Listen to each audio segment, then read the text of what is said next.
I never imagined the day my own son would yell at me on Thanksgiving, "If you don't want the nursing home, get a job." The room fell silent, and then, like the cruelest twist, the door creaked open, and my lawyer stepped in, holding an eviction notice. That night, my heart shattered into 1,000 pieces. Today, I'm going to tell you something I never thought I would share. And if for even a second this feels familiar, I only ask that you like this video and subscribe. It will help me keep opening my heart. My name is Eleanor, and I'm 73 years old. Every morning, I wake up in my cramped apartment on the Lower East Side of Manhattan, surrounded by the faded scent of old perfume and the sharp hum of traffic outside. The peeling wallpaper tells stories of better days, when this place felt like home instead of a prison. I spend my mornings shuffling through bills with hands that shake more than they used to, the silence only broken by the clicking keys of my old typewriter. I still write letters, the feel of the heavy keys grounds me in a world that seems to move too fast. That Thanksgiving morning started like any other. I woke before dawn, as I always do. My body doesn't let me sleep past 5 anymore. The apartment was cold. The radiator had been making strange noises for weeks, but the landlord never returned my calls. I wrapped my worn terry cloth robe around my shoulders and padded to the kitchen in my slippers, the ones with holes that I keep meaning to replace but never do. The ritual was the same as every holiday for the past 10 years. I would cook for my family, my son David, 45 now, my daughter Sarah, 42, and sometimes my husband Frank, though he'd been distant since losing his job at the insurance company 3 years ago. I'd set the table with my mother's china, the delicate plates with tiny roses that survived the Great Depression, 2 moves, and countless family gatherings. Each plate held memories of better times. I remember standing in that narrow kitchen, the morning light filtering through the grimy window, watching the early commuters hurry past on Delancey Street. I was planning the menu in my head: turkey, stuffing, mashed potatoes, green bean casserole, pumpkin pie. All their favorites. All made with hands that ached from arthritis but still remembered how to show love through food. The grocery shopping had taken everything out of me the day before. Walking 6 blocks to the market with my little cart, carefully counting every dollar, choosing the smaller turkey because it was all I could afford. The cashier, a young girl with kind eyes, had helped me load the bags. She reminded me of Sarah at that age, before everything changed. I spent the morning preparing everything, the familiar sounds of chopping and stirring filling the silence. The apartment smelled like the holidays of my childhood, when my own mother would spend days cooking for our big family. Back then, holidays meant something different. They meant togetherness, gratitude, love without conditions. But as I worked, doubts crept in. When was the last time David had called just to check on me? When was the last time Sarah had visited without needing something? I pushed these thoughts away. Today would be different. Today, we'd be a family again. The table looked beautiful when I finished setting it. The china gleamed under the old chandelier, the one that flickered sometimes but still cast a warm glow. I had even found some autumn leaves during my walk yesterday and arranged them as a centerpiece. Everything was perfect. Everything was ready. David arrived first, as he always did. But something was different. His face was harder than usual, his jaw set in that way that reminded me of his father when Frank was angry about something. He barely looked at me when he walked in. "Smells good, Mom," he said, but his voice was flat, distracted. He was looking at his phone, always at his phone. Sarah came 20 minutes later with her husband Tom. She kissed my cheek dutifully, the kind of kiss that barely touches skin. "Sorry we're late," she said, though she didn't sound sorry. She sounded annoyed, like this was an inconvenience she had to endure. Frank showed up last, looking older than his 75 years. He'd aged so much since losing his job, since the bills started piling up, since the weight of our financial troubles settled on his shoulders like a heavy coat he couldn't take off. We sat around the table, and I served the food with trembling hands that I tried to keep steady. The conversation was stilted, forced. Sarah talked about her job at the marketing firm, how busy she was, how stressful everything had become. David mentioned his apartment in Brooklyn, the one I'd helped him pay for more times than I could count. Frank said nothing, just moved food around his plate. I tried to bring up memories, the way families do during holidays. Remember when David was 7 and insisted on helping me make the stuffing? Remember Sarah's first Thanksgiving home from college? But my words fell flat, met with polite smiles and quick changes of subject. Then the phone rang. It was David's phone, not the landline. He answered it right there at the table, during our family dinner. "Yeah, I know. I know it's due. Look, can I call you back?" He hung up and looked at me with an expression I'd never seen before. Desperate. Angry. Cornered. "Mom," he said, and something in his tone made my stomach clench. "We need to talk." That's when everything fell apart. That's when my son, the boy I'd carried for 9 months, the child I'd rocked to sleep and comforted through nightmares, looked at me across my mother's china and said the words that would haunt me forever. I can't keep doing this. None of us can. You're a burden, Mom. You don't contribute anything. You just take and take and take. The room went quiet. Even the traffic outside seemed to pause. David, Frank said quietly, but David held up his hand. No, Dad. Somebody has to say it. Look at this place. Look at her. She can barely take care of herself, let alone help any of us. We're all drowning, and she's just making it worse. I felt like I was watching this happen to someone else. This couldn't be my son talking to me this way. Not on Thanksgiving. Not at the table where I'd fed him thousands of meals. I work, I whispered. I clean the office building on. That's not work, Mom. That's charity. Mrs. Patterson gives you those few hours because she feels sorry for you. You make maybe $200 a month. That doesn't even cover your medications. Sarah was looking down at her plate. Tom was checking his phone.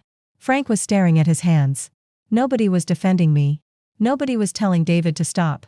Maybe, Sarah said quietly, we should start looking into assisted living options. There are some nice places. We can't afford nice places, David snapped. Do you know what those places cost? We'd have to sell everything just to get her into one of the decent ones. That's when he stood up, his chair scraping against the floor with a sound like nails on a chalkboard. He was looking down at me, and in his eyes, I saw something that broke my heart. I saw pity. I saw frustration. I saw everything except love. You want the truth, Mom? Here's the truth. If you don't want the nursing home, get a job. A real job. Stop depending on everyone else to carry you. The words hit me like a physical blow. I felt my chest tighten, my breath catch. The room started to spin a little, and I gripped the edge of the table to steady myself. That's when the door creaked open.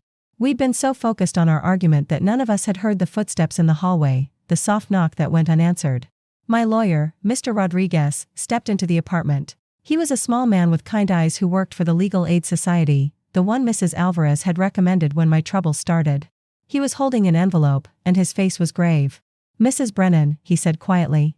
I'm sorry to interrupt, but this couldn't wait. He handed me the envelope with hands that shook slightly. He knew what it contained. He knew what it would do to me.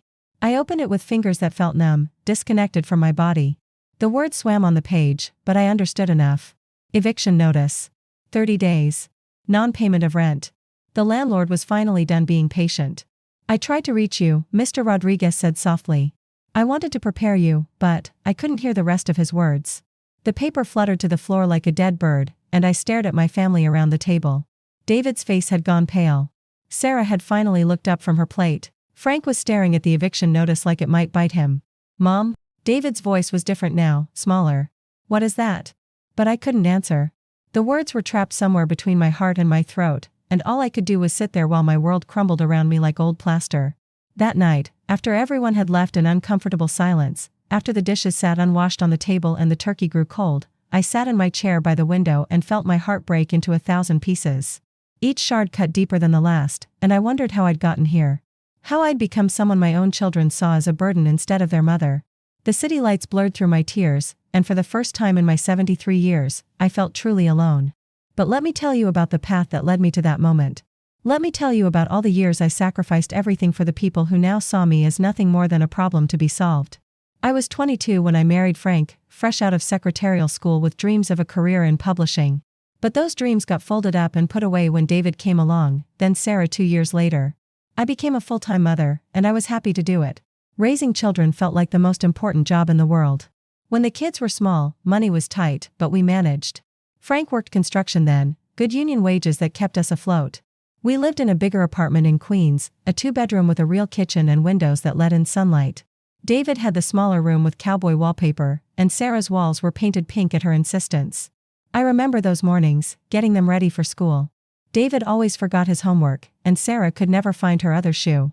I'd pack their lunches with notes tucked inside, little messages that said, I love you, or, have a great day. Simple things. Things that mattered then. The first sacrifice came when David was in high school. He was smart, so smart, but he was struggling. His grades were slipping, and he was hanging around with kids who worried me. Frank and I talked about private school, one of those prep schools that might give him a better chance. But the tuition was more than Frank made in 6 months. That's when I went back to work. Not the career I'd dreamed of, but cleaning offices at night after the kids were asleep. I'd leave the house at 10 p.m. and come home at dawn, then get the kids ready for school on 3 hours of sleep. My back ached constantly, and my hands were raw from the cleaning chemicals, but David's grades improved. He got into that prep school. He was happy. I told myself it was worth it. When Sarah needed braces, I picked up weekend shifts at a laundromat. When David wanted to play football and needed equipment, I took a second cleaning job.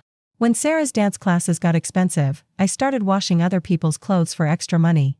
Each sacrifice felt natural, necessary. This is what mothers do, I told myself. This is love. The bigger sacrifices came later. Frank got sick when David was a senior, nothing serious, just a back injury that kept him out of work for 3 months. We were behind on rent, behind on everything. That's when I made the decision that still haunts me.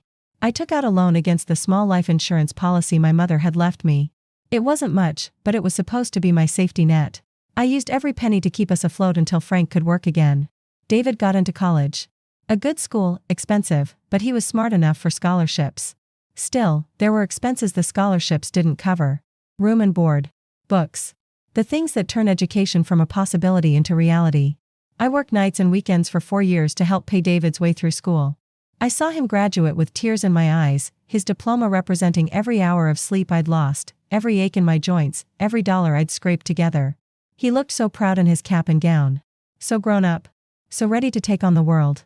Sarah went to community college first, then transferred to a state school. More sacrifice, more late nights, more stretching every dollar until it snapped. But she graduated too, with a degree in marketing that landed her a decent job. I thought the hard part was over. I thought I'd done my job as a mother. I thought now they'd be independent, successful, grateful for everything Frank and I had given them. But independence never came. David moved to Brooklyn after college but couldn't quite make ends meet on his entry-level salary.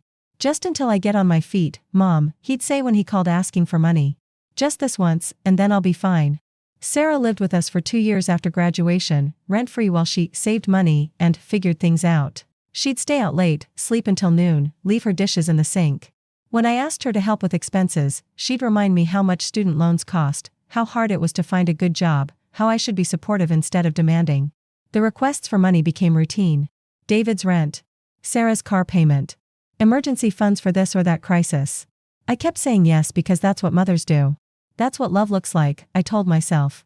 Giving until it hurts. But it was more than hurting now. It was killing me. Frank lost his job when he was 68.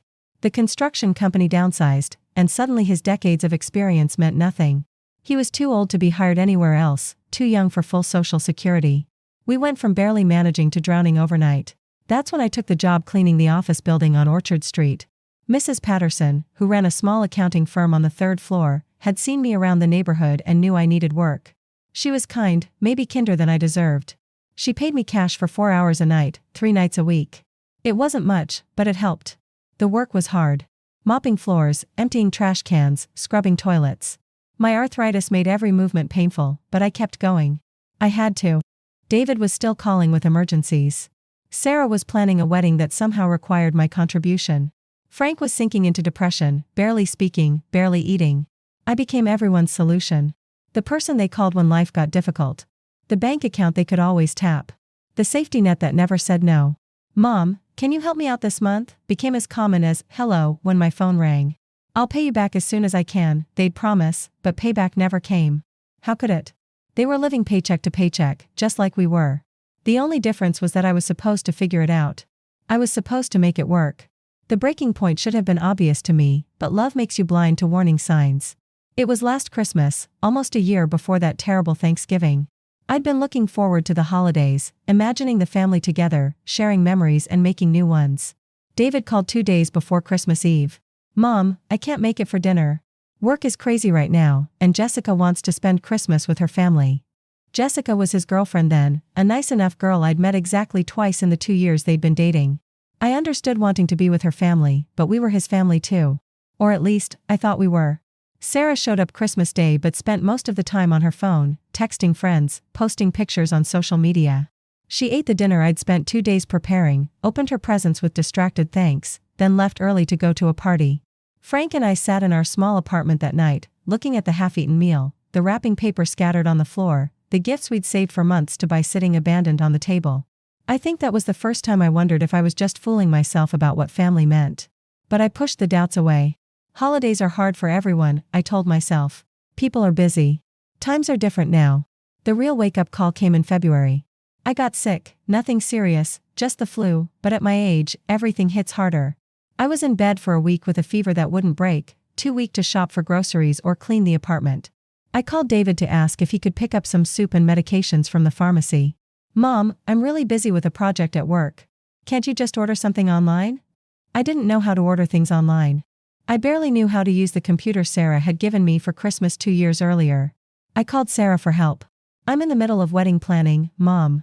This is really important. Can't Dad do it?" Frank was dealing with his own health issues then: high blood pressure, diabetes, the weight of feeling useless since losing his job. He was barely managing to take care of himself, let alone me. I ended up crawling to the corner store on shaking legs, buying canned soup with coins I counted out carefully, and spending that week alone, sick, wondering when I'd become so unimportant to the people I'd given everything for. The pattern was becoming clear, but I didn't want to see it. My children called when they needed something. They visited when they wanted something. But when I needed them, when I was sick or scared or just lonely, I was on my own. The financial drain was getting worse too. David's emergencies were coming monthly now. Sarah's wedding planning required constant contributions, for the dress that cost more than I made in 3 months, for the venue deposit, for expenses I didn't even understand but felt obligated to help with. I started skipping meals to make ends meet. I stopped buying my arthritis medication because groceries seemed more important. I wore the same 3 outfits over and over because clothes felt like a luxury I couldn't afford. But I kept giving. I kept saying yes. Because somewhere in my heart, I believed that love meant sacrifice. I believed that mothers were supposed to give until it hurt, and then keep giving. The truly heartbreaking part was that I could see what was happening to me, but I couldn't stop it. I was like someone watching herself drown, seeing the water rise, feeling her strength fade, but unable to swim to safety. Last summer, I discovered something that changed everything. I was looking for my address book in the old desk Frank and I had moved from apartment to apartment for decades. In the back of one of the drawers, I found bank statements I didn't remember keeping. Statements from the account where I used to save money for emergencies, for the future Frank and I had planned. The account was empty. Completely empty. But the withdrawal records told a story that made my blood run cold. Over the past 3 years, David had been taking money from that account. Not asking for it, not borrowing it, just taking it. He had access because I'd added his name years ago when he was in college, just in case something happened to me and he needed to handle my affairs. That emergency access had become his personal ATM. $500 here for rent. $1,000 there for his girlfriend's birthday trip. $2,000 for a security deposit on a better apartment. Month after month, my future was disappearing in increments that seemed reasonable individually but added up to devastating loss. When I confronted him about it, his response broke something inside me that I didn't know could break. "Mom, you weren't using that money anyway. You just let it sit there while I was struggling. I figured you'd want to help me." He'd figured wrong. But more than that, he'd never asked. He'd never given me the choice to help or not help.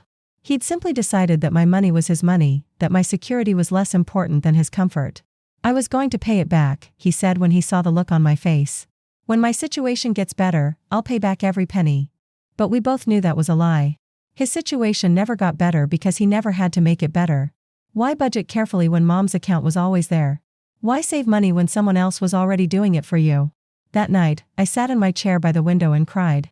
Not the gentle tears of sadness, but the harsh, ugly sobs of someone who's realized they've been living in a delusion. I cried for the money that was gone. I cried for the trust that was broken.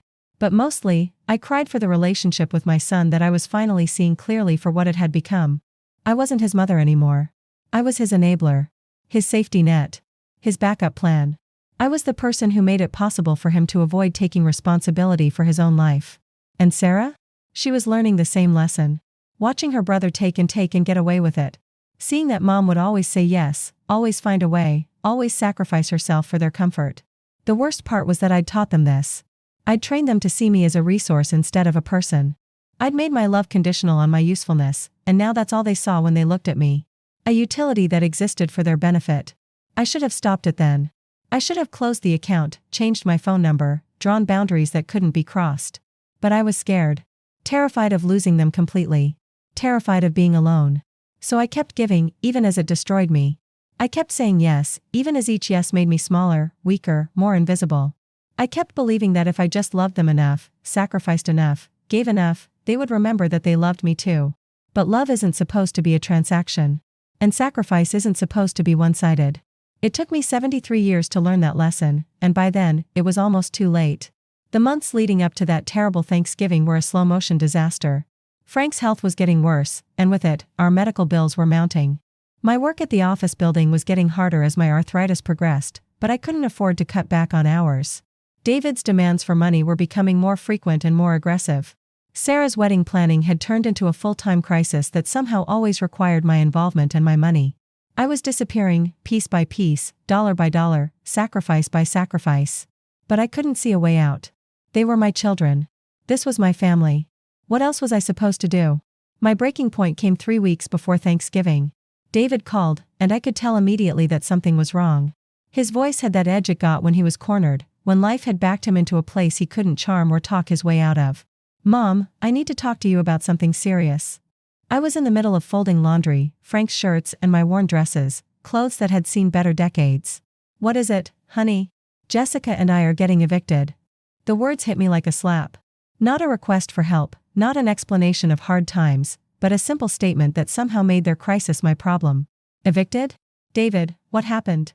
"The rent went up, and we couldn't make the increase. We've been behind for 3 months, and the landlord is done being patient. We have 2 weeks to come up with $4,000 or we're out." $4,000. I made $4,000 in 6 months at my cleaning job. $4,000 was more than Frank and I had in our checking account, more than we had in savings after David had drained that account, more than I could imagine scraping together if I worked every day for the rest of the year. "David, I don't have that kind of money. You have to help us, Mom. We don't have anywhere else to go. Jessica's parents already said no, and my friends can't help with something this big. You're our last hope." Last hope. That's what I'd become. Not Mom, not someone they loved and wanted to spend time with, but their last hope when everything else failed. "What about your job? Can you get an advance?" Or, "I got fired last week." Fired. He'd been fired and hadn't told me, hadn't mentioned it until he needed money. How long had he been planning to keep that secret? "David, why didn't you tell me?" "I didn't want you to worry. I've been looking for something new, but these things take time, and meanwhile, the bills keep coming." I sat down heavily in my chair, the laundry forgotten. The familiar weight of other people's problems settled on my shoulders like a lead blanket. "I don't know how to help you," I said finally. "I don't have $4,000. "What about a loan? You could co-sign for something, or maybe use the apartment as collateral." "David, no. I can't risk losing this place. If something goes wrong, nothing will go wrong, Mom. I just need a little time to get back on my feet. 6 months, maybe a year, and I'll have everything paid off." A year. He wanted me to risk my home, the only security I had left, for a promise of payment that we both knew he couldn't keep. He'd already proven that with my savings account. "I can't do it, David. I'm sorry, but I can't." The silence on the other end of the line stretched until I wondered if he'd hung up. "So you're just going to let us be homeless?" His voice was cold now, accusatory. "Your own son and his girlfriend, living on the street, because you won't help?" The guilt hit me like a physical blow. I could picture Jessica, who was young and sweet and didn't deserve to suffer for David's mistakes. I could picture David carrying garbage bags full of belongings, sleeping in his car, struggling in ways I'd never wanted my children to struggle. But I could also picture myself and Frank, evicted from our own apartment because I'd gambled our security on a promise that might never be kept. I could picture us in a nursing home neither of us could afford, separated and alone because I'd given away our last chance at independence. "I'm sorry," I whispered. "I wish I could help, but I can't." David hung up without saying goodbye. The silence that followed felt different from any silence I'd ever experienced. It was loaded with implications, heavy with the weight of a relationship that had just shifted in a way that couldn't be undone. I'd said no to my son for the first time in his adult life, and neither of us knew what came next. Sarah called that evening. She'd obviously talked to David. "Mom, what's going on?" "David says you won't help him with his rent." "I can't help him, Sarah. I don't have that much money." "But he's your son." She said it like that should be enough, like being my son gave him unlimited access to money I didn't have. "You're my daughter, but if you needed $4,000 right now, I couldn't give it to you either." "I don't have it." "This is different. This is an emergency." Everything was an emergency with my family. Every need was urgent, every want was critical, every request was the most important thing in the world.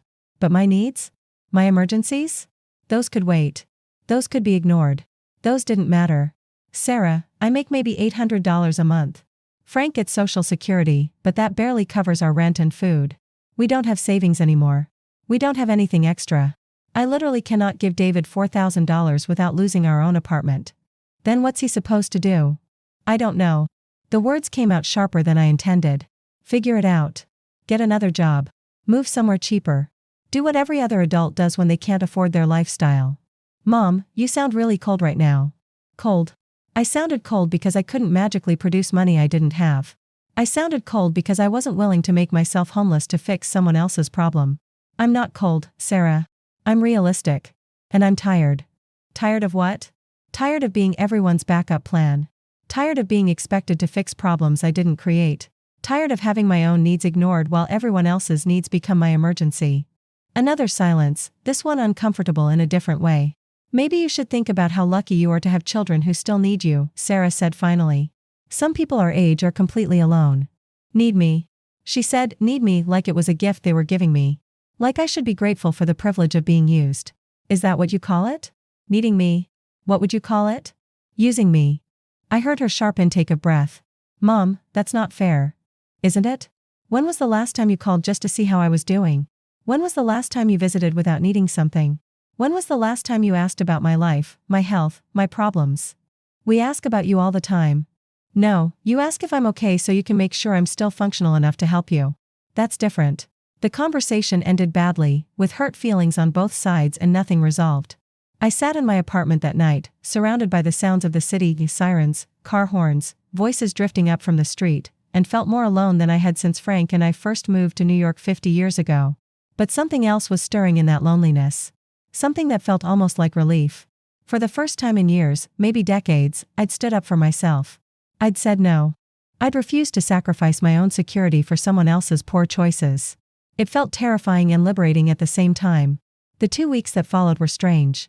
David didn't call, which wasn't unusual. He rarely called unless he needed something.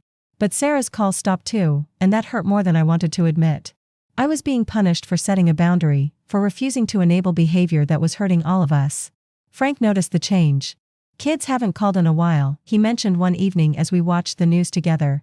No, they haven't. Everything okay? I told him about David's request, about my refusal, about the cold silences that followed.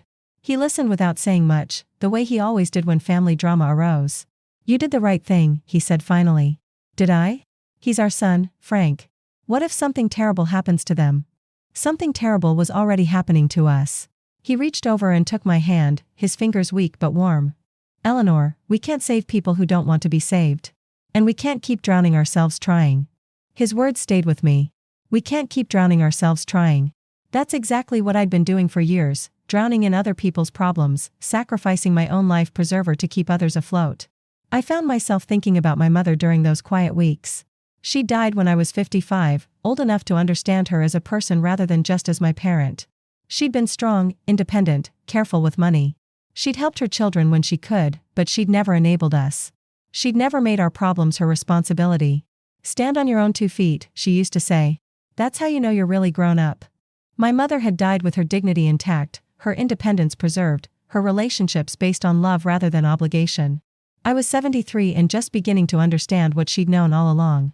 The eviction notice came on a Tuesday afternoon, delivered by a man who looked embarrassed to be bringing such news so close to the holidays. Our landlord had finally lost patience with our late rent payments, the ones that had become routine as every dollar went to everyone else's emergencies. I knew I should call Mr. Rodriguez, the legal aid lawyer Mrs. Alvarez had recommended. But first, I needed to process what this meant. We had 30 days to find a new place or come up with the back rent, plus penalties, plus first month and security deposit for wherever we went next. The math was impossible. Even if I found a cheaper place, we'd need thousands of dollars we didn't have. Even if David paid back everything he'd taken from my savings, it wouldn't be enough. We were facing homelessness, and my children didn't even know. That's when I made a decision that surprised even me. I wasn't going to tell them. I wasn't going to make this their problem to solve or another opportunity for them to make me feel guilty for having needs of my own. This was my crisis, and I would handle it my way. I called Mr. Rodriguez and made an appointment. Then I started researching my options, learning about programs for seniors facing eviction, exploring possibilities I'd never had to consider before. For the first time in years, maybe decades, I was taking responsibility for my own problems instead of expecting someone else to fix them. It felt unfamiliar but not unpleasant. Like a muscle that had been dormant for so long I'd forgotten how to use it. The appointment with Mr. Rodriguez was both enlightening and depressing. There were programs available, but the waiting lists were long and the requirements complex. Emergency housing for seniors often meant facilities that were not much better than the nursing homes my family had threatened me with. Subsidized housing had a 3-year waiting list. But there were legal protections I hadn't known about, ways to buy time, resources I hadn't considered. Mr. Rodriguez was patient and thorough, explaining options without making promises he couldn't keep. Mrs. Brennan, he said as our meeting was ending, do you have family who might be able to help? I almost laughed. That's complicated. It usually is. But sometimes family comes through when the crisis is real. Maybe. But I'd learned that my family's version of coming through usually involved me solving my own problems plus theirs. This time, I wanted to try a different approach. That's how I found myself preparing for Thanksgiving with my world falling apart and my family unaware that anything was wrong. I cooked the same meal, set the same table, arranged the same autumn leaves, all while carrying the weight of secrets that felt heavier than any burden I'd lifted before. But there was something different in me as I worked that day. Something that felt almost like strength. I was facing the worst crisis of my adult life, and I was facing it alone, without expecting anyone else to save me. It was terrifying, but it was also somehow freeing. I didn't know that David was facing his own crisis, that his situation had gotten worse instead of better. I didn't know that Sarah was dealing with wedding expenses that had spiraled beyond any reasonable budget. I didn't know that Frank was hiding health problems he was afraid to burden me with. We were all carrying secrets that day, all pretending to be fine while drowning in problems we felt we had to solve alone. Maybe that's what made the explosion inevitable. When they arrived for dinner, the tension was immediate. David looked exhausted, older than his 45 years, with the hollow-eyed look of someone who hadn't been sleeping well. Sarah was sharp-edged and brittle, snapping at Tom over minor things, checking her phone obsessively. Frank was quiet, more withdrawn than usual. The conversation was stilted from the beginning. We talked about safe topics, the weather, the neighborhood, TV shows none of us really cared about. But underneath the small talk, currents of resentment and fear and unspoken needs were building toward something none of us were prepared for. I served the meal, and we ate in relative silence. The turkey was perfect, the stuffing exactly as they remembered, the pumpkin pie made from my mother's recipe that had never failed to please them before. But nothing I'd cooked could satisfy the hungers that had brought us to this table. Food couldn't fix what was broken between us. That's when David's phone rang, and everything unraveled. The conversation was brief, but I could hear enough to understand. His temporary job search had failed. The eviction was final. His time had run out, and his backup plans had fallen through. The look he gave me when he hung up was unlike anything I'd ever seen from him before. It was desperate, yes, but also angry. Entitled. Like I had deliberately chosen to let him down. So, he said, his voice tight with controlled fury, I guess this is it. Jessica and I are officially homeless tomorrow. David, I started, but he held up his hand. No, Mom. Don't. Don't give me another speech about responsibility or money you don't have. I know you don't want to help me. It's not that I don't want to help, then prove it. Help me. The demand hung in the air like smoke. Help me. Not, can you help me, or, would it be possible for you to help me, or even, I need help. Just the flat demand that help be provided, as if my help was his right rather than my choice. I can't, David. I've explained this. I don't have that kind of money. You have this apartment. We live in this apartment. You could co-sign for a loan. You could guarantee our rent somewhere else. And if you can't pay? Then we'll deal with that when it happens. No, David. We'll all deal with that when it happens. Frank and I will lose our home so you can keep yours. That's when he stood up, his chair scraping against the floor with that awful sound. That's when he looked down at me with those cold, frustrated eyes and said the words that still echo in my heart. You want the truth, Mom? Here's the truth. If you don't want the nursing home, get a job. A real job. Stop depending on everyone else to carry you. The room went silent. Even the city noise outside seemed to pause. Sarah was staring at her plate. Tom was looking at his phone. Frank was studying his hands. Nobody was telling David he'd gone too far. Nobody was defending me. That silence was more devastating than his words. It told me that they all agreed with him. They all thought I was the problem, the burden, the one who needed to change. The door opened, and Mr. Rodriguez stepped in. Later, I realized he'd knocked, but none of us had heard over the sound of my world ending. He took in the scene with experienced eyes, the tension, the anger, the family in crisis. Mrs. Brennan, he said gently, I'm sorry to interrupt, but this couldn't wait. He handed me the eviction notice, the official one that made my crisis real in a way that phone calls and private meetings hadn't. The paper felt heavy in my hands, weighted with implications that extended far beyond my own situation. I opened it with numb fingers, though I already knew what it said. 30 days. Non-payment of rent. Legal proceedings to follow if the situation wasn't resolved. The notice fluttered to the floor, and I looked up to find my family staring at me with expressions I couldn't read. Shock, maybe. Confusion. Something that might have been concern but felt more like inconvenience. Mom? David's voice was different now, smaller. What is that? I couldn't answer. The words were trapped somewhere between my heart and my throat. All I could do was sit there while my carefully constructed facade crumbled around me. Mrs. Brennan is facing eviction, Mr. Rodriguez said quietly. She's been trying to handle this on her own, but the situation has become urgent. David's face went white. Sarah finally looked up from her plate, her own problems temporarily forgotten. Frank was staring at the paper on the floor like it might burn him. Why didn't you tell us? Sarah asked. Why didn't I tell them? Because every time I'd tried to share a problem, it had become another burden for me to carry. Because their response to my difficulties had always been to make me feel guilty for having them. Because I'd learned that my role in this family was to be the solution, not the problem. I didn't want to worry you, I said finally, which was both true and completely inadequate. Worry us? David's voice was rising. Mom, you're about to be homeless, and you're worried about worrying us? The irony was stunning. 20 minutes earlier, he'd been demanding that I solve his housing crisis. Now he was acting offended that I hadn't asked him to solve mine. I was handling it, I said. Obviously not very well. That stung because it was true. I wasn't handling it well. I was drowning, just like he was, just like we all were. The difference was that I'd stopped expecting other people to throw me life preservers. Mr. Rodriguez cleared his throat gently. Perhaps this is a family matter that should be discussed privately. I can come back another time. No, I said quickly. Please stay. I think it's important that everyone understand the situation. So he stayed, this kind man who'd become my advocate, and he explained the reality of my circumstances to my family in terms that even David couldn't misunderstand. The back rent I owed, the legal proceedings that were beginning, the limited options available to seniors in my situation. He didn't mention that my savings had been drained or how that had happened. He didn't explain that months of supporting other people's crises had left me unable to handle my own. He simply presented the facts with professional neutrality and let my family draw their own conclusions. The silence that followed was different from the earlier silence. This one was heavy with guilt and recognition and the uncomfortable realization that their demands for my help had contributed to the situation I now faced. How much do you owe? Sarah asked finally. Mr. Rodriguez consulted his notes. Including penalties and fees, approximately $6,500. David's face crumpled. His crisis was $4,000. Mine was $6,500. The math was ugly for everyone. I can't help, he said quietly. I wish I could, but I'm in the same situation. We're dealing with wedding expenses, Sarah added. Everything we have is tied up in deposits and payments. Frank spoke for the first time since Mr. Rodriguez had arrived. What are our options? Our options? At least he was acknowledging that this was our problem, not just mine. Mr. Rodriguez explained the possibilities.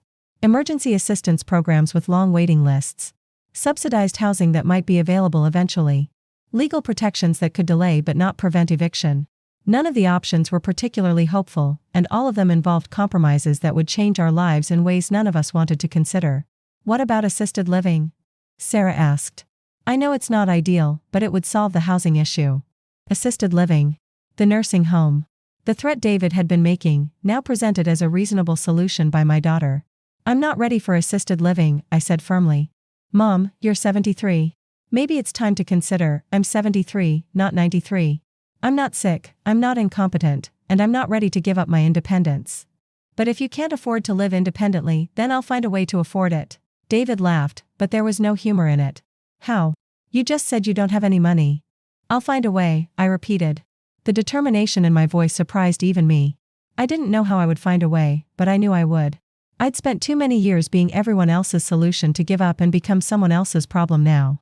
Mr. Rodriguez gathered his papers. I'll explore all the available options and contact you within a few days. In the meantime, try not to worry too much. These situations often work out better than they initially appear. After he left, my family sat around the table in uncomfortable silence. The holiday meal was forgotten, the turkey growing cold, the carefully set table now seeming like a mockery of family traditions. I should go, David said finally. We should all go, Sarah agreed. They left in a flurry of awkward hugs and promises to call soon. But I could see in their eyes that they were already calculating their own situations, figuring out how to distance themselves from my crisis so it wouldn't become theirs too. Frank and I were alone with the ruins of Thanksgiving dinner and the reality of our situation. "I'm sorry I didn't tell you," I said. "I understand why you didn't." "Do you?" He nodded slowly. "You didn't want to be another burden for them to carry. That's part of it. What's the other part?" I thought about that for a long time, looking at the scattered eviction papers, the half-eaten meal, the carefully arranged autumn leaves that now seemed pathetic rather than festive. "I didn't want them to see me as weak," I said finally. "And now?" "Now I think maybe being weak isn't the worst thing I could be." That night, I sat in my chair by the window and watched the city lights blur through my tears. But these tears felt different from the ones I'd cried before. They weren't tears of self-pity or despair. They were tears of recognition, of finally seeing my situation clearly and accepting responsibility for changing it. I was 73 years old, facing eviction, with no savings and a family that saw me as either a resource to be tapped or a problem to be solved. By any reasonable measure, my life was falling apart. But for the first time in years, I felt like I had a choice in what happened next. The days that followed were a blur of phone calls, forms, and meetings.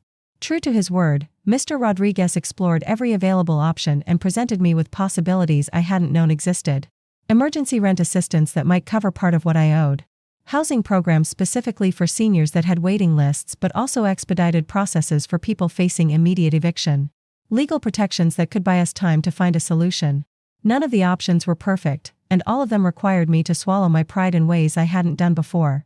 I had to document my income, my expenses, my desperate circumstances in forms that made my failure feel official. I had to sit in waiting rooms with other people who looked as worn down as I felt, all of us hoping for help from systems that were overwhelmed and underfunded. But I also discovered resources I hadn't known about. Community organizations that helped seniors navigate bureaucracy. Churches that provided emergency assistance regardless of your faith. Neighbors like Mrs. Alvarez who had been through similar struggles and could offer practical advice along with emotional support. Mrs. Alvarez became my unlikely ally during those difficult weeks. She was 10 years younger than me but had faced eviction herself after her husband's death left her unable to afford their apartment. She'd fought the system and won, not through luck or connections, but through persistence and the kind of stubborn determination that comes from having no other choice. The most important thing, she told me over coffee in her small but immaculate apartment, is to remember that needing help doesn't make you weak. It makes you human. She helped me fill out forms, drove me to appointments, translated when the bureaucracy became too complicated to navigate alone.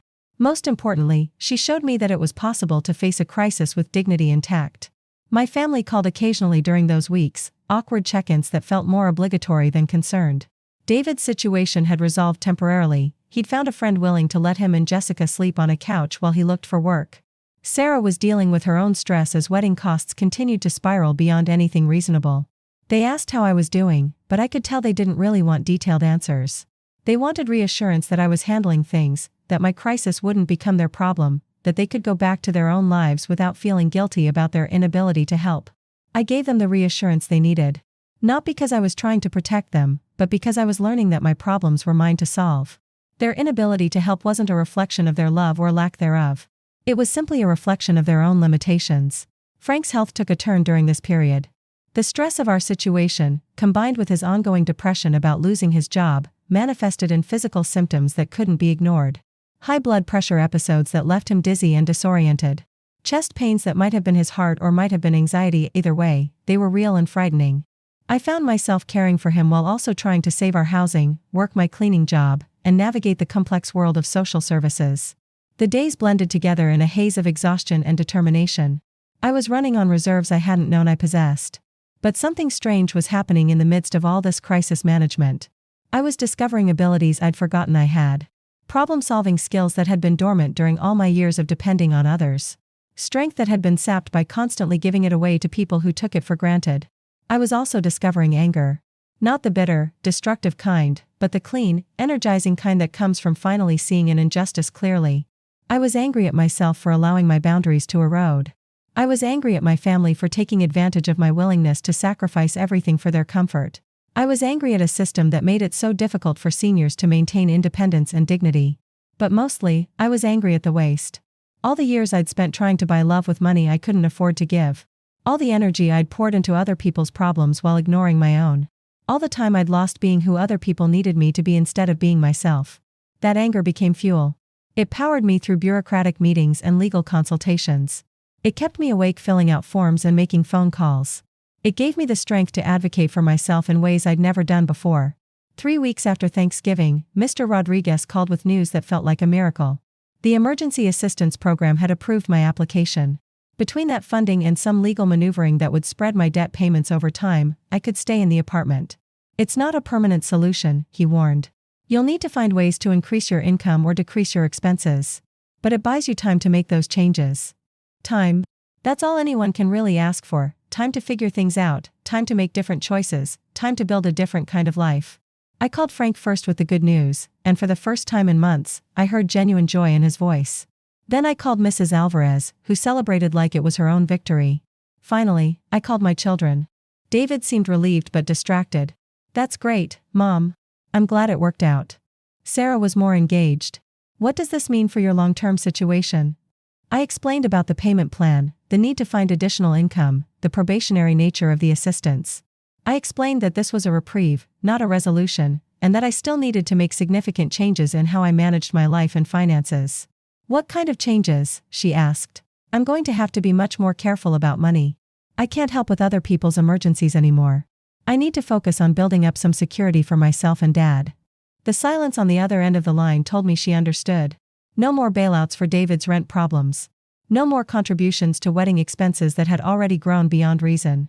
No more automatic yes to requests for help. I think that's smart, she said finally. You should take care of yourselves first. It was the first time in years that one of my children had acknowledged that I had the right to prioritize my own well-being. It felt like a small victory, but an important one. Christmas came and went quietly that year. I cooked a smaller meal, bought fewer presents, made fewer accommodations for other people's schedules and preferences.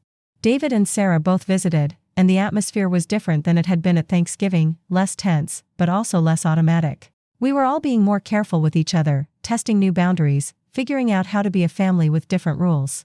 The changes in me were becoming visible. I stood straighter, spoke more directly, said no when I meant no instead of finding elaborate ways to say yes while feeling resentful. I was learning to act from choice rather than obligation, and it was changing everything about how I moved through the world. Mrs. Patterson at the office building noticed the difference. You seem more energetic lately, she said one evening as I finished cleaning her office. Is everything all right? I told her about my situation, about the near eviction, about the assistance program that had given me a second chance. She listened with the kind attention that I'd forgotten people could give. You know, she said thoughtfully, I've been thinking about expanding your hours.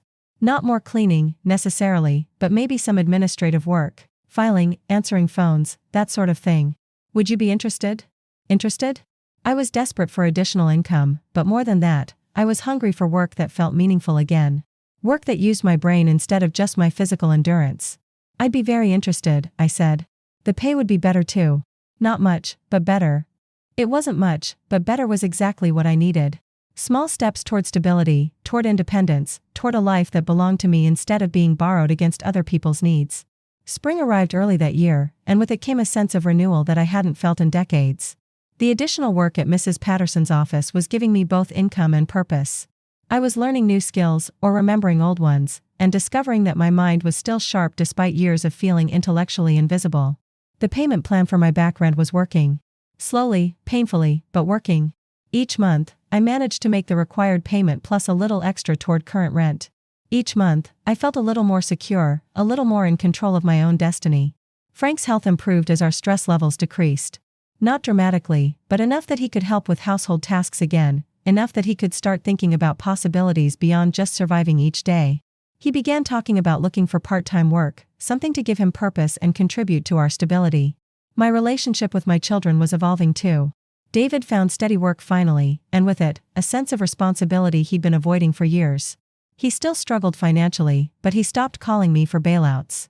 That change was hard for both of us, him because he had to face his problems without a safety net, me because I had to resist the urge to solve his difficulties even when I could see him struggling. Sarah's wedding happened in April, a smaller affair than she'd originally planned but beautiful nonetheless. I contributed what I could afford, my time, my help with preparations, my presence and blessing. But I didn't bankrupt myself trying to fulfill someone else's vision of what the day should look like. Walking her down the aisle in Frank's absence, he was too unsteady on his feet that day. I felt a complex mix of emotions. Pride in the woman she'd become. Sadness for the relationship we'd lost somewhere along the way. Hope for the relationship we might build going forward. But the most surprising feeling was relief. Relief that I could love her completely without needing to sacrifice myself to prove it. Relief that I could celebrate her happiness without it costing me my security. Relief that being her mother didn't have to mean being her solution to every problem. The real test came in June. David called, his voice tight with familiar stress. "Mom, I have a situation. The company I've been working for is downsizing, and I'm going to be laid off. I've got some savings this time, but not enough to last more than a month or two." I was wondering. "No," I said gently but firmly. "You don't know what I was going to ask." "Yes, I do. And the answer is no." The silence stretched between us, but it didn't feel angry this time. It felt sad, maybe, but not hostile. "I'm not trying to be hard on you, David. But I can't go back to being your emergency fund. It almost destroyed me, and it wasn't helping you either." "What do you mean it wasn't helping me?" "You never learned to handle your own emergencies because you always knew I'd handle them for you. Maybe if I'd said no years ago, you'd have developed better financial skills." More silence. Then, unexpectedly, "You might be right about that." It was a small admission, but it felt huge. For the first time, one of my children was acknowledging that my constant enabling might not have been the kindness I'd thought it was. "I love you," I told him. "I'll always love you. But I won't always be able to save you from the consequences of your choices. And maybe that's not my job anyway." "Then what is your job? As my mother, I mean." It was a question that went to the heart of everything I'd been learning about myself and my relationships. What was my job as a mother to adult children? "To love you without conditions," I said finally. "To believe in your ability to handle your own life. To be here when you need emotional support. To celebrate your successes and comfort you through failures without trying to prevent either one." "That's it?" "That's everything." He was quiet for so long I wondered if he'd hung up. "I'm scared, Mom. About the layoff, about managing on my own." "I know. Being scared is normal. But you're stronger than you think you are." "How do you know?" "Because you're my son. Because I raised you to be capable, even if I forgot that somewhere along the way." We talked for another hour, the longest real conversation we'd had in years.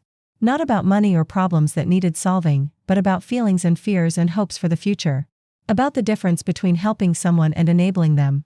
About love that trusts instead of love that controls. When we finally hung up, I felt something I hadn't experienced in my relationship with David for years: optimism. Not because his problems were solved, but because for the first time, he was going to have to solve them himself.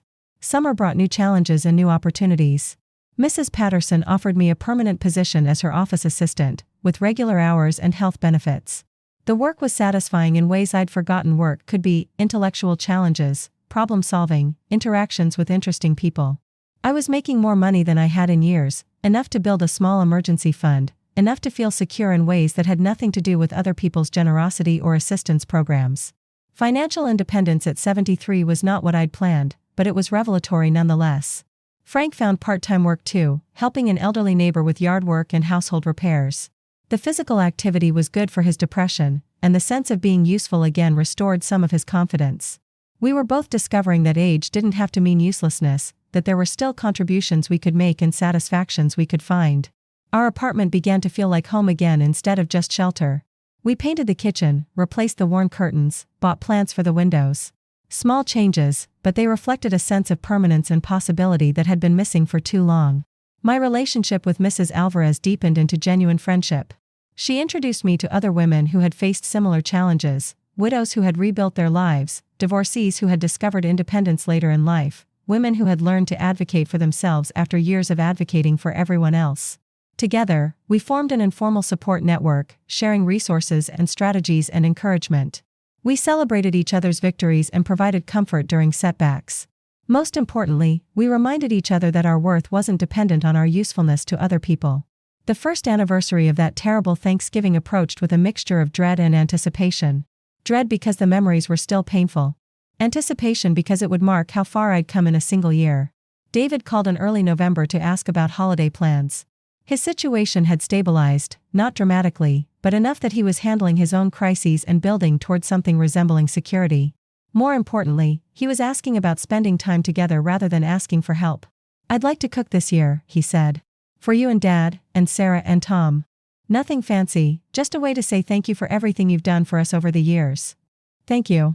Not a request for more sacrifice, but gratitude for what had already been given. It was a small shift in language, but it represented a fundamental change in how he saw our relationship. Sarah called a few days later with a similar message. "Tom and I would like to bring dessert and help with the cooking." We want this to be a real family dinner, where everyone contributes and everyone gets to enjoy themselves. Everyone contributes. The idea that family gatherings could be collaborative rather than performances where I did all the work while others attended was revolutionary. On Thanksgiving morning, I woke up in the same apartment, in the same bed, looking out at the same city view. But everything else was different. Instead of spending the pre-dawn hours cooking frantically, I enjoyed a leisurely cup of coffee and read the newspaper. Instead of setting the table with my mother's china while carrying the weight of the world on my shoulders, I arranged flowers that David had brought and set out serving dishes that Sarah had volunteered to wash. The meal was different too. Not because the food was different, we had turkey and stuffing and all the traditional dishes, but because the atmosphere was different. There was laughter instead of tension. Conversation instead of awkward silence. Questions about my work, my friendships, my life beyond my function as their mother. Frank looked healthier than he had in years. David seemed more mature, more settled. Sarah was more considerate, more aware of others' needs. But the biggest change was in me. I was present instead of preoccupied. Relaxed instead of anxious. Participating in the celebration instead of orchestrating it from a position of stressed isolation. After dinner, as we sat around the table with full stomachs and lighter hearts, Sarah raised her wine glass. "I'd like to make a toast," she said. "To Mom, for showing us what it looks like to stand up for yourself. To Dad, for supporting her through a difficult year. To David, for learning to solve his own problems. And to all of us, for figuring out how to be a family without anyone having to sacrifice themselves for the others." We drank to that toast, and in the warm glow of the late afternoon sun streaming through the windows, I felt something I hadn't felt in years: contentment. Not the false peace of pretending everything was fine, but the real satisfaction of having worked through problems and emerged stronger. But life is never quite finished testing you, and one more challenge awaited. In December, just when I thought I'd found my equilibrium, Sarah called with news that initially sent me reeling. "Mom, I need to tell you something, and I don't want you to get upset." My heart clenched. After everything we'd been through, those words still triggered my old patterns of anxiety. Tom got a job offer in California. It's an amazing opportunity, but it would mean moving across the country. California. 3,000 miles away. My daughter, who had finally learned to be a daughter instead of just someone who needed things from me, was moving to the other side of the continent. "When?" I asked, proud that my voice stayed steady. "February. I know it's sudden, and I know it's far, but, Sarah, honey, stop. This is wonderful news." "It is?" "Of course it is. You and Tom deserve every opportunity for happiness and success. I'm proud of you for taking this chance. But I'll be so far away." "Distance doesn't change love," I said, realizing as I spoke that I truly believed it. "We'll talk on the phone. You'll visit when you can. I'll visit when I can. Distance isn't the threat to relationships that I used to think it was. What's the real threat?" I thought about that question for a long time. What had really threatened my relationships with my children? What had caused the pain and resentment that had nearly destroyed our family? "Taking each other for granted," I said finally. "Assuming that love means never having to say no. Confusing helping with enabling. Making relationships about what we can do for each other instead of who we are to each other. I think you're right. California will be good for you and Tom. And maybe the distance will be good for all of us. Maybe we'll value our time together more when it's not assumed." The conversation continued for an hour, but it was different from the old conversations where my children would announce life changes and I would worry about how those changes would affect me. This time, I was genuinely focused on Sarah's happiness and excitement. This time, my love was uncomplicated by my needs. After I hung up, Frank found me sitting by the window, looking out at the city lights. "Everything okay?" he asked. "Sarah's moving to California." He sat down beside me. "How do you feel about that?" "Sad that she'll be far away. Happy that she's building a good life. Proud that she asked for my blessing instead of my help." "That's different." "Everything's different." He took my hand, his fingers stronger now than they'd been a year ago. "Do you miss it? The way things used to be?" I considered that question seriously. Did I miss being needed constantly? Did I miss being the solution to everyone's problems? Did I miss the feeling of being indispensable? "I miss feeling important," I said honestly. "But I don't miss feeling used. I miss being needed, but I don't miss being taken for granted. I miss the closeness, but I don't miss the resentment." "And now?" "Now I feel important because of who I am, not what I can do for other people. Now I feel needed because people enjoy my company, not because they require my services. Now I feel close to my family because we choose to spend time together, not because obligation forces us together." Christmas that year was the best holiday we'd had in decades. Not because everything was perfect, but because everyone was present by choice rather than duty. David came because he wanted to see us, not because he needed anything from us. Sarah came to celebrate our relationships before her move to California. Frank and I participated because we were genuinely happy, not because we were going through the motions. I gave smaller gifts that year, but they were more thoughtful. I cooked less food, but everyone appreciated it more. I asked for less, but I received more genuine affection than I'd felt in years. On New Year's Eve, as Frank and I sat together watching the ball drop on television, I reflected on the year that had changed everything. 12 months earlier, I'd been a woman who had lost herself in other people's needs. I'd been facing eviction, family rejection, and the complete collapse of my sense of self-worth.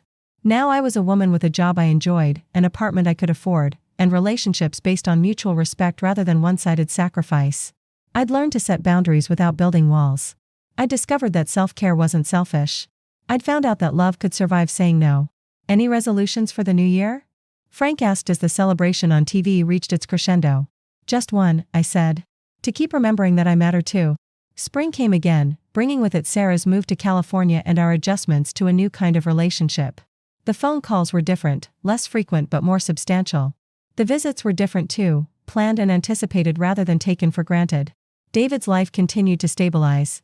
He'd learned to call when he was stressed, not just when he needed money. Our conversations became more balanced, with him asking about my life as much as he talked about his own. He was dating someone new, a woman who seemed to value independence as much as companionship, and he was learning what healthy relationships looked like. My work at Mrs. Patterson's office evolved into something approaching a career. She promoted me to office manager, a title I hadn't held in decades, and responsibilities that engaged my mind in ways I'd forgotten were possible. The additional income allowed Frank and me to move to a larger apartment in a nicer building, still in the same neighborhood but with better amenities and a sense of security we hadn't felt in years. But the most significant change was internal. I'd learned to recognize the difference between helping and enabling. I discovered that boundaries were expressions of self-respect, not selfishness. I'd found out that my worth wasn't dependent on my usefulness to others. Most importantly, I'd learned that it was never too late to change, never too late to start over, never too late to insist on being treated with dignity and respect. Mrs. Alvarez and I started a support group for seniors facing family difficulties. We met monthly in the community center, sharing stories and strategies and encouragement. The group grew from just the two of us to over a dozen regular participants, all of us learning that we weren't alone in our struggles. The stories were heartbreaking and inspiring in equal measure. Adult children who saw their aging parents as ATMs rather than people. Seniors who had sacrificed their security for ungrateful families. Women and men who had lost themselves in service to others and were trying to find their way back to themselves. But there were also stories of transformation, of boundaries successfully established, of relationships rebuilt on healthier foundations. Stories of seniors who had discovered new careers, new friendships, new purposes in their later years. Stories of families that had learned to function as teams rather than hierarchies.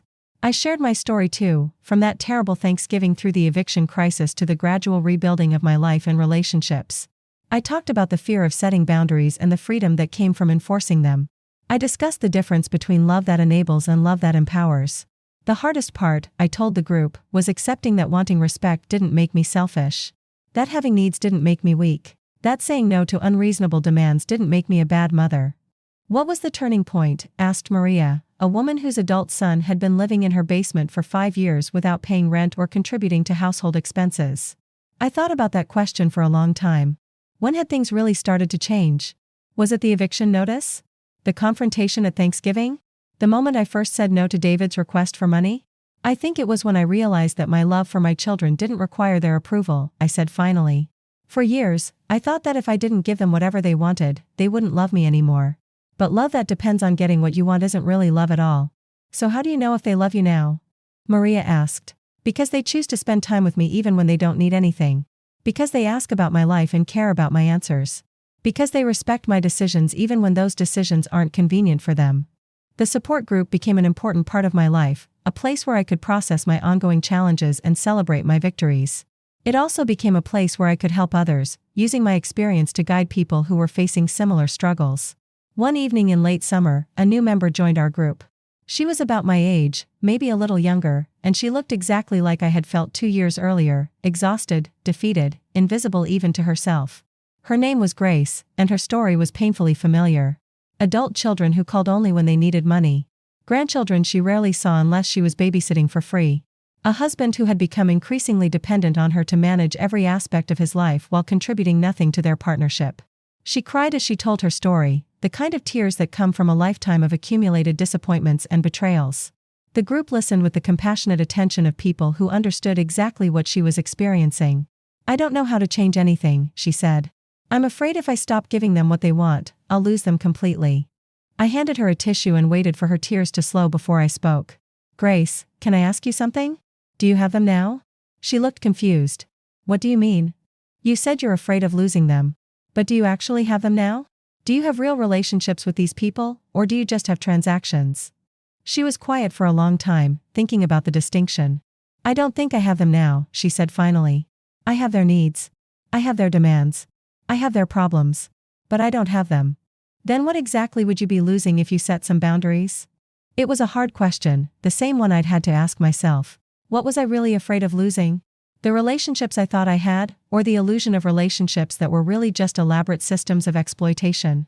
Grace became a regular member of our group, and over the following months, I watched her go through the same painful but liberating process I'd experienced. The fear, the guilt, the gradual discovery of her own worth, the slow rebuilding of relationships on healthier terms. Not all of her family relationships survived the transition.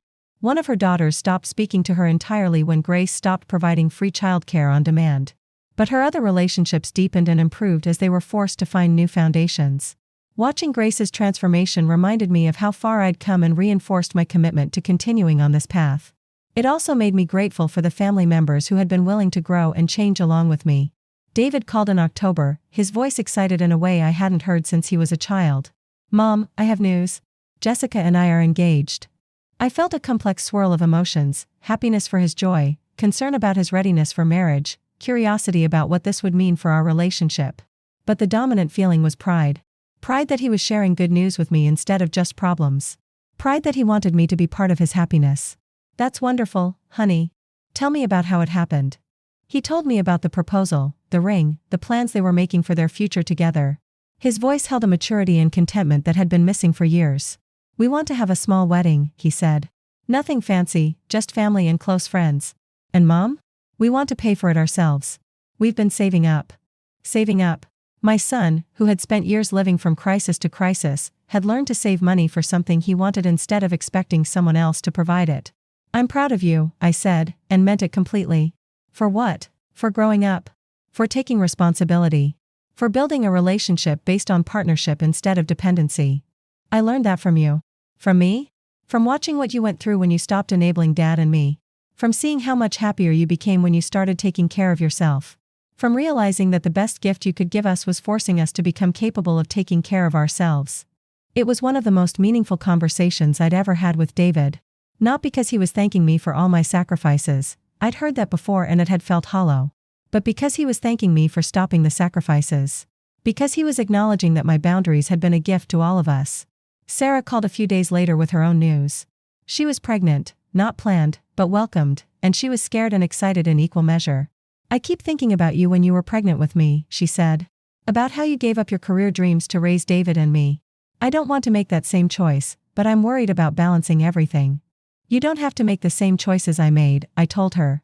"Times are different now, and you're different than I was. You can be a wonderful mother without losing yourself in the process." "How do you know?" "Because you've learned something I didn't learn until much later, that taking care of yourself isn't selfish. It's essential. Your child needs you to be a whole person, not just a service provider." We talked about practical things, childcare, career development, the support system she and Tom were building in California. But we also talked about deeper things, the kind of mother she wanted to be, the kind of relationship she wanted to have with her child, the balance between nurturing and enabling. "I want to be there for my child," she said. "But I also want to raise someone who's capable of taking care of themselves. That's the goal. Love them completely, but don't love them so much that you disable them."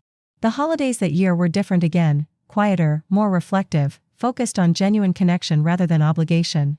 David brought Jessica, and it was clear that their relationship was built on mutual respect and shared responsibility rather than the dependency patterns that had characterized his previous relationships. Sarah visited from California, her pregnancy just beginning to show, her face glowing with happiness and health. She and Tom seemed more settled, more confident in their choices, more aware of what really mattered. Frank and I had grown closer over the past 2 years, our relationship deepening as we both learned to be individuals within our partnership. He'd continued working part-time and had rediscovered interests and abilities that had been dormant during his depression. We were partners now in ways we hadn't been when our lives were consumed by crisis management. On New Year's Eve, as we prepared to enter what would be my 75th year, I reflected on the journey that had brought me to this place. 3 years ago, I'd been a woman who defined herself entirely through her relationships with others, who measured her worth by her usefulness, who had lost herself so completely in service to her family that she'd forgotten who she was as an individual. Now I was a woman with a career I enjoyed, friendships that nourished me, family relationships that were based on choice rather than obligation, and most importantly, a sense of self that didn't depend on other people's approval or needs. The transformation hadn't been easy. There had been moments of doubt, periods of loneliness, times when the old patterns of people-pleasing had felt safer than the uncertainty of setting boundaries. But each challenge had taught me something valuable about my own strength and resilience. I'd learned that love could survive disappointment. That respect was more important than approval. That being needed for who you are is infinitely more satisfying than being used for what you can provide. Most importantly, I'd learned that it's never too late to change your life. At 73, I'd thought my patterns were set, my relationships fixed, my future predetermined. But crisis had created opportunity, and pain had led to growth, and the worst year of my life had become the foundation for the best years. Spring arrived with Sarah's baby, a healthy girl named Eleanor, after me. Holding my granddaughter for the first time, I felt a fierce protectiveness mixed with hope. I would love this child completely, but I would also model for her what it looked like to be a woman who valued herself. I would show her that love didn't require sacrifice of one's essential self. David's wedding was scheduled for June, and for the first time in family event planning, I wasn't expected to coordinate everything or contribute beyond my means. David and Jessica had taken responsibility for every aspect of their celebration, from the budget to the guest list to the logistics. My job was simply to show up and enjoy myself, a role I was still learning to play but one that felt increasingly natural. The support group continued to meet monthly, now with over 20 regular participants. We'd become a community of people who had learned to value themselves, to set boundaries, to build relationships based on mutual respect rather than one-sided sacrifice. Together, we were proof that transformation was possible at any age, that dignity could be reclaimed, that love could be redefined in healthier ways. Mrs. Patterson had promoted me again, this time to assistant manager of her growing business. The work was challenging and rewarding, and the income allowed Frank and me to plan for a future that included travel, hobbies, and experiences we'd dreamed about but never thought we could afford. But the most significant change was the one that had happened inside me. I'd found my voice, my sense of self, my ability to say no without guilt and yes with genuine enthusiasm. I'd learned to distinguish between helping and enabling, between being loving and being a doormat, between being needed and being used. On a warm evening in May, as I walked through the neighborhood where I'd lived for so many years, I passed the building where I used to clean offices late at night, back when I was working multiple jobs to support other people's choices. The building looked the same, but I felt like a completely different person than the woman who had scrubbed those floors with aching hands and a broken spirit. I stopped in front of the community center where our support group met, thinking about all the stories I'd heard there, all the transformations I'd witnessed. Grace had successfully set boundaries with her family and was now planning to move to a retirement community where she could build new friendships and pursue interests she'd neglected for decades. Maria had evicted her freeloading son and was using his former basement apartment as an art studio. Betty had divorced her husband of 40 years after realizing that caretaking wasn't the same as love. All of us had discovered the same fundamental truth, that loving others didn't require destroying ourselves. That being a good parent, spouse, or friend didn't mean having no needs or boundaries of our own. That self-respect and love for others weren't mutually exclusive, they were actually complementary. I continued my walk, enjoying the spring evening and the freedom of having nowhere I had to be, no one whose crisis I needed to solve, no obligations beyond the ones I'd chosen freely. At 75, I was finally living my own life instead of everyone else's. The phone rang as I was preparing for bed that night. For a moment, I felt the old familiar tension. Who needed what now? But then I remembered that those days were behind me. My children called now because they wanted to talk to me, not because they needed something from me. It was Sarah, calling from California to share pictures of the baby and stories about her first weeks of motherhood. I keep thinking about our conversations, she said. About being a good mother without losing myself. It's harder than I thought it would be. What's the hardest part? The guilt. When I put her down for a nap so I can work, I feel guilty for not spending every moment with her. When I take time for myself, I feel guilty for being away from her. It's like there's no way to win. I remembered that guilt, the crushing weight of believing that good mothers sacrificed everything for their children. I'd carried that guilt for decades, and it had nearly destroyed me. Sarah, can I tell you something I wish someone had told me when you were a baby? Of course. Taking care of yourself isn't taking anything away from Eleanor. It's giving her the gift of a mother who models self-respect and healthy boundaries. It's showing her that women have value beyond their service to others. Really? Really?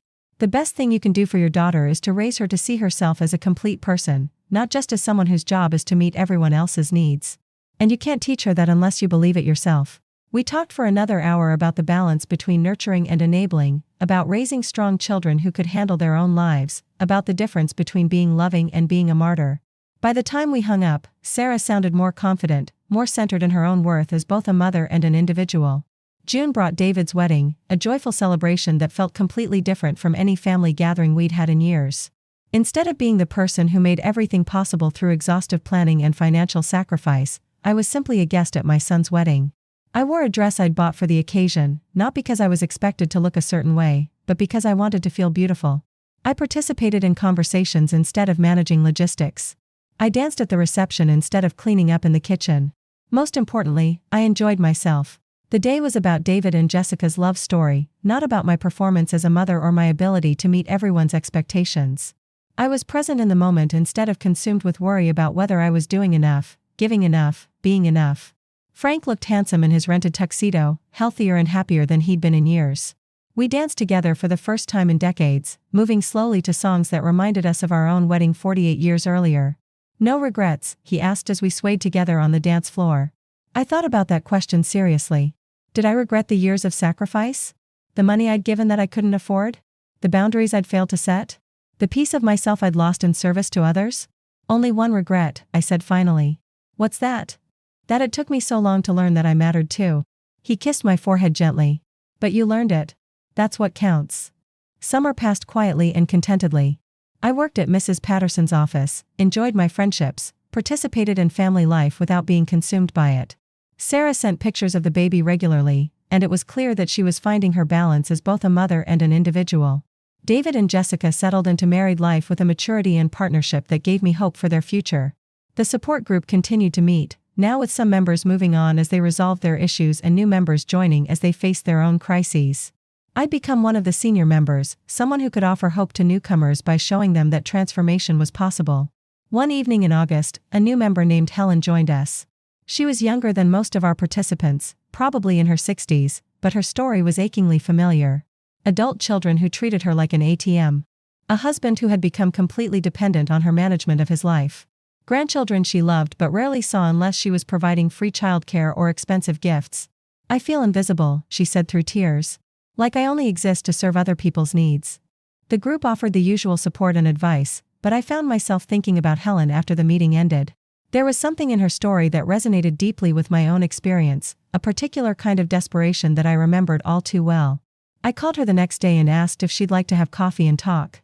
We met at a small cafe near the community center, and I found myself sharing details of my own journey that I rarely discussed, the depth of my despair, the extent of my financial exploitation, the complete loss of my sense of self. How did you find the strength to change? She asked. It was a question I'd been asked many times, but this time, the answer came from a different place. I didn't find strength, I said. I found something more important than strength. I found anger. Anger? Clean, righteous anger at the waist. At all the years I'd spent being someone else's solution instead of my own person. At all the love I'd poured out to people who took it for granted. At all the dreams I'd sacrificed for people who never even noticed the sacrifice.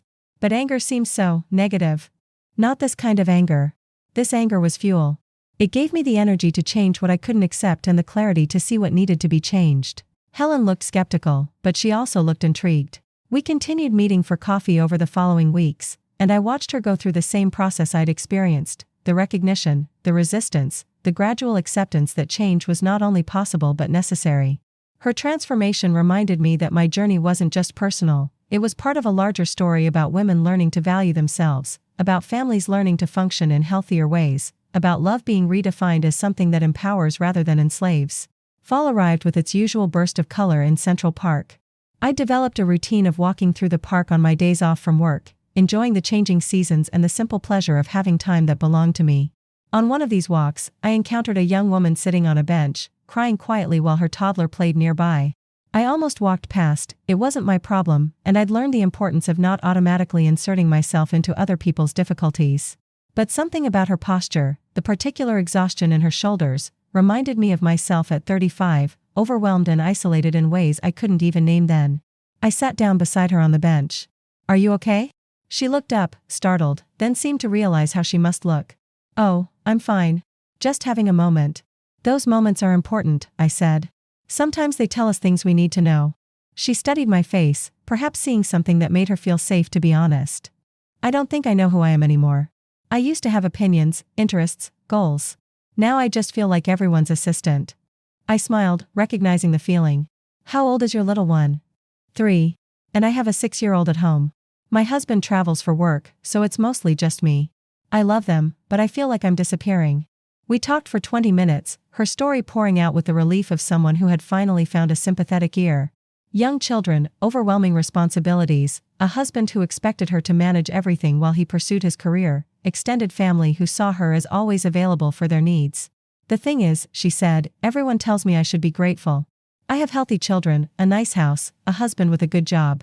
But I feel like I'm suffocating." "Gratitude and suffocation aren't mutually exclusive," I told her. "You can be grateful for your blessings and still need to be treated like a person with her own needs and limits." "How do you know that?" I told her briefly about my own journey, emphasizing that learning to value yourself doesn't mean loving others less, it means loving them more effectively. "But what if they get angry when I start setting boundaries?" "They might. But what if they learn to respect you instead?" By the time we parted, she looked lighter somehow, like someone who had been given permission to consider possibilities she hadn't dared to imagine. That encounter stayed with me for weeks. It reminded me that the lessons I'd learned weren't just for my own benefit, they were part of a legacy I could pass on to other women who were struggling with the same issues I'd faced. I began to think about writing down my story, not for publication necessarily, but as a way of organizing my thoughts and perhaps creating something that could be useful to others. I started with memories of that terrible Thanksgiving, then worked backwards through the years of enabling and sacrifice, then forward through the process of recovery and transformation. Writing became a form of therapy, helping me see patterns and connections I hadn't recognized before. It also became a way of honoring the journey I'd taken, of acknowledging how far I'd come and how much I'd learned. Winter arrived early that year, but it felt different than the winters of my past. Instead of dreading the cold and the isolation it might bring, I looked forward to cozy evenings reading by the fire, to holiday celebrations that were genuinely celebratory rather than performance anxiety, to the quiet satisfaction of a life well lived. Sarah called in December with an update on Eleanor's development and an invitation that surprised me. "Tom and I have been talking," she said. "We'd like you and Dad to come to California for Christmas this year. Our treat. We want Eleanor to spend her first Christmas with her grandparents, and we want to be the ones who make that possible. Our treat. Not a request for us to sacrifice to make the trip happen, not an expectation that we would find a way despite our limited resources, but a genuine gift offered from their abundance to ours. We'd love to come," I said, and meant it completely. The trip to California was everything a family visit should be: relaxed, joyful, focused on connection and celebration. Sarah and Tom had prepared for our arrival thoughtfully, creating comfortable spaces for us in their home, planning activities we could all enjoy, treating us like honored guests rather than obligatory visitors. I held my granddaughter often during that visit, marveling at her perfect tiny fingers and the trust in her eyes. But I also maintained my own identity and interests, spending time reading, walking in their neighborhood, having adult conversations that weren't exclusively about childcare. Sarah noticed the difference. "You seem so comfortable in your own skin, Mom. I remember when David and I were little, you always seemed anxious during visits, like you were performing instead of just being yourself." I was performing. I thought that's what being a good mother and grandmother meant, being whatever everyone needed me to be at any given moment. What changed? I learned that the best gift I could give any of you was to be genuinely myself. Not a version of myself designed to please everyone, just myself. David and Jessica visited during our stay in California, and the 4 of us adults spent an evening talking about family, relationships, and the lessons we'd all learned over the past few years. "I owe you an apology, Mom," David said as the evening was winding down. "For all those years when I treated you like a bank account instead of a person. For that awful Thanksgiving when I said such terrible things. For not seeing how my problems were becoming your problems." "You don't owe me an apology for needing help," I said. "You owe me one for not seeing me as a person who had needs too. I didn't see that then. I was so focused on my own struggles that I couldn't see anyone else's. But you see it now. That's what matters." How do you forgive something like that? How do you move past feeling like you failed as a parent? It was a question that went to the heart of everything I'd learned about love, forgiveness, and family relationships. I stopped seeing your struggles as my failures, I said. I stopped taking responsibility for choices you made as an adult. I started seeing you as a separate person who was capable of learning and growing, even if that learning came through making mistakes. Sarah leaned forward. But didn't you worry that we would resent you for not rescuing us from our mistakes?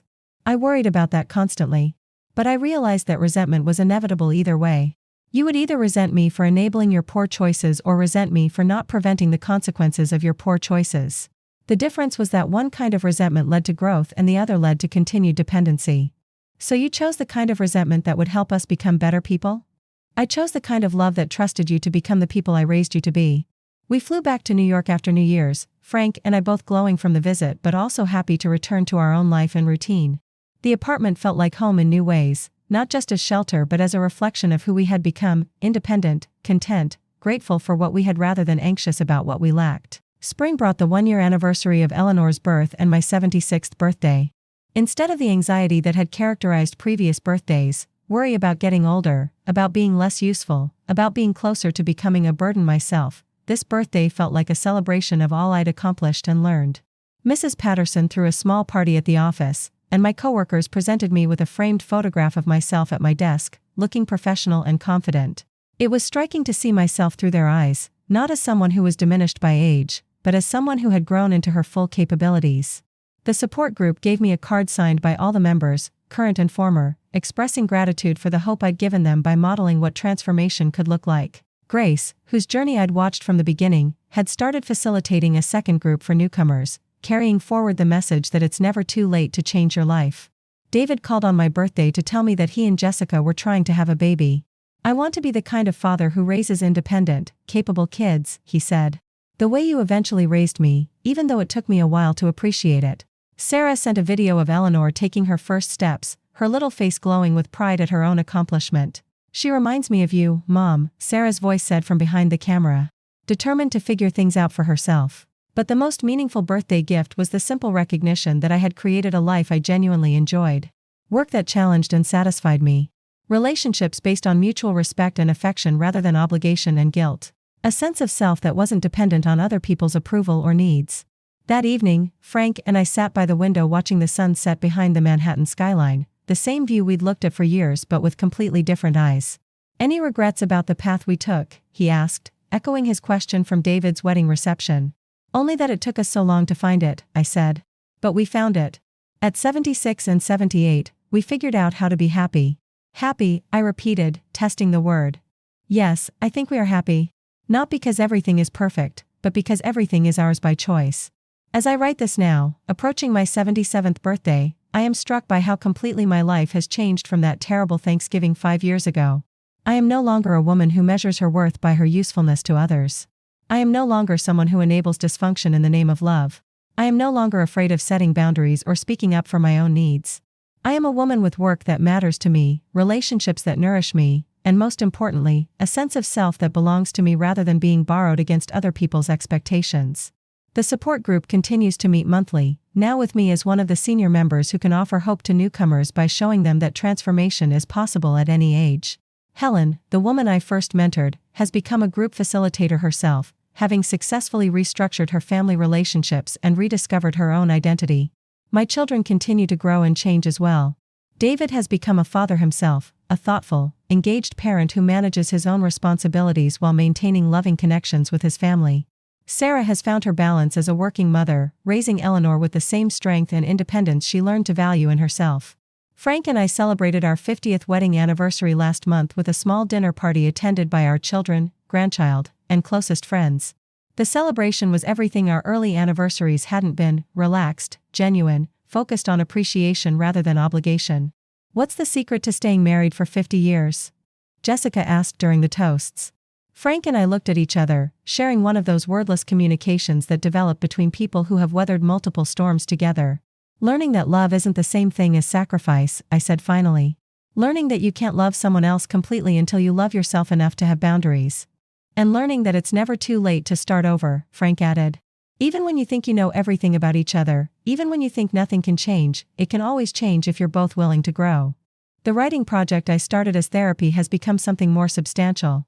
I'm working on a book about family relationships, boundaries, and the difference between helping and enabling. My publisher, yes, at 76, I found a publisher, says there's a real hunger for these stories, for permission to love others without sacrificing ourselves in the process. I think about that young woman I met in the park sometimes, wondering if she found her way to setting boundaries and reclaiming her sense of self. I think about all the women in my generation who gave up their dreams and identities to serve their families, and I wonder how many of them found their way back to themselves before it was too late. But mostly, I think about the gift that crisis can be, how the worst experiences of our lives can become the foundation for the best experiences. How losing everything we thought mattered can help us discover what actually matters. How the deepest pain can lead to the most profound healing. If I could go back and talk to myself on that terrible Thanksgiving 5 years ago, I would want to tell her that the worst day of her life was about to become the first day of her real life. I would want her to know that the eviction notice, the family rejection, the complete collapse of everything she'd built her identity around were actually gifts, painful gifts, but gifts nonetheless. Most importantly, I would want her to know that it's never too late to matter to yourself. It's never too late to insist on being treated with dignity and respect. It's never too late to say no to what diminishes you and yes to what empowers you. Today, as I sit in my comfortable apartment, looking out at the city I've called home for more than 50 years, I feel something I haven't felt since I was a young woman with dreams and ambitions and a sense of unlimited possibility. I feel like the author of my own story instead of a supporting character in everyone else's. The phone rings as I'm finishing this reflection. It's Eleanor's bedtime, and Sarah wants her daughter to say goodnight to her grandmother. I can hear Eleanor's sweet voice babbling on the other end of the line, and I smile, thinking about the woman she might become. I hope she grows up knowing that love doesn't require sacrifice of self. I hope she learns to set boundaries early and maintain them consistently. I hope she discovers that respect is more valuable than approval, that being authentic is more satisfying than being agreeable, that loving others begins with loving herself. But if she doesn't learn these lessons early, if she finds herself at 73 facing eviction and family rejection and the complete collapse of her sense of self-worth, I hope she remembers her grandmother's story. I hope she remembers that it's never too late to change, never too late to grow, never too late to insist on being valued for who she is rather than what she can provide. I hope she remembers that the worst crisis can become the foundation for the best transformation, and that sometimes losing everything we thought we wanted is the only way to discover what we actually need. Most of all, I hope she remembers that love, real love, healthy love, sustainable love, doesn't diminish the people it touches. It empowers them. It doesn't make them smaller. It helps them grow into their fullest potential. Have you ever lived, or known someone who lived, something like this? Have you found yourself giving so much of yourself to others that you disappeared in the process? Have you learned the difference between helping and enabling, between loving and sacrificing, between being generous and being used? Please share your story in the comments below. Your experience might be exactly what someone else needs to hear today. And if you found strength in mine, please like, subscribe, and help me continue opening my heart. Sometimes the simple act of sharing our truth is the greatest gift we can give to someone who needs to know they're not alone. The sun is setting behind the Empire State Building now, painting the sky in shades of gold and pink that remind me of autumn leaves, of Thanksgiving dinners that nourish rather than drain, of families that gather in love rather than obligation, of lives that are lived intentionally rather than reactively. I pour myself a glass of wine, raise it quietly to the empty room, and whisper what has become my evening prayer: I am here. I am enough. I matter. And for the first time in my 76 years, I know that this is completely, absolutely, joyfully true.